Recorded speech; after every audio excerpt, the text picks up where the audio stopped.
Ulan yaş kız yaşları bilen telefon söyleme yaray mı? Gerti katın etip alamısa da baydı. Kop ulu balaklanı başıdır şu. Bu Nitoş da siz karagız kardeşim hadi tınlap.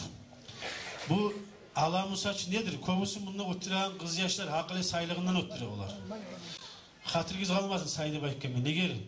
Ne gettiği Allah-u Teala ergişlere çuvstvalardan, emosiyalardan hakkını artık etip bergen. Katıllagamısa akıldan ise çuvstvalarında, emosiyalarında artık etip bergen. Olanı haresi özünü işine baktırmada baktırmada. Allah-u Teala ergişke salgan borçlar da var, katıma salgan borçlar da var. Katullar etmege tarıklı borçlara göre şolaga şu çuvstvalar bek tarık, akıldan ise. Ergişler etmege salıngan borçlara işlerine göre olaga akıl tarık, kop çuvstvalardan ise.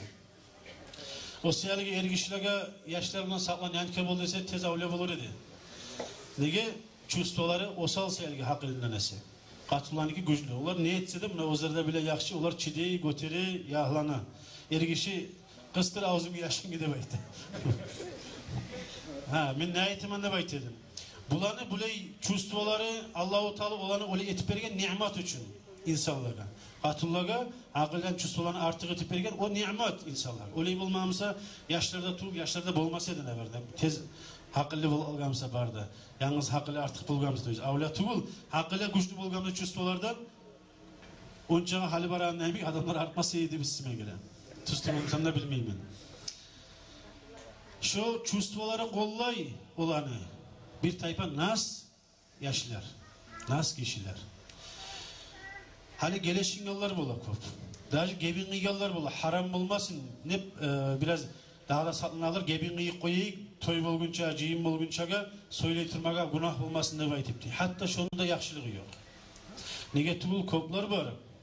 Şu sebepten artta ahirge yetişmey buzuluk kalagallar da bola. Son koşuluk kalsa da uzak vermey buzulagallar da bola.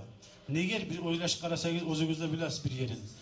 Hali er kişi olsun, katın kişi olsun, koşulgunçaga gebinleyip koysa da olay birbirine arı olup görünüp kemçilik karın yaşırıp aylana barda. Artta olsa uyuna gelgen zamana bu er kişi arslan kaplan olmayın. O da desen var, yivarlı bir dinle o da tilme, onu bulan bunlar kıyışıp olmayın. Negatif bu da iyiymişak söyleyişi daha algınçaga. Er kişi yemik eri bulup söylek olma, negatif ertuğul halde palnatsın. O da boyun vermeyi katım olup erine negatif palnatsını katım olup bitmegen, gevin kıyılık kalgandan. Ocakka girip bitmegen. Şöyle ise olar yivarlık uyrengen son, koşulgan zamanında şokuyda yürümesiye birbirini anlap bitmeyi söz bulup köp tarıksız. Ama koşulgunçaga yoluk birbirine ocağına girginçe katım olup bu da ocakta eri olup men hali cevap oldum Allah'ın aldın dedim mekelli borç elkesine düşüp bitkinçege söylemey tutsa arttı gelgende ocakka girgene söylese bu uca er gimik söyleyi. O da katım olup söyley şok etti kalga yaşavudu gitti kıyışı.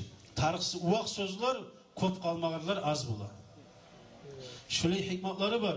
Ama bu gebin kıymayı söylese ulu haram iştir. Kulçusun mekelli etmesen sen bir zdanyanı 15 kat zdanya işlep koysan ne bula şuna artı. Dakansa işlepte olmayı kalasın bir artı yolda bir mahnesi yerde dağınıp avup etken kıyınına pırş bola dağda adamlığa da zarar bola. Şunu gibi haram kulçusu başlap şundan başlana. Gebin kıyağından başlap başlana. Kulçusun mekelli salsan aru mekelli kattı mina buladır. Kulçusunu osal etsen şu avup getir. Ozlaga da bula şu er katında da kıyılıklar arttı olanı simyalarına da bula. Allah akıl versin bizge ya Allah.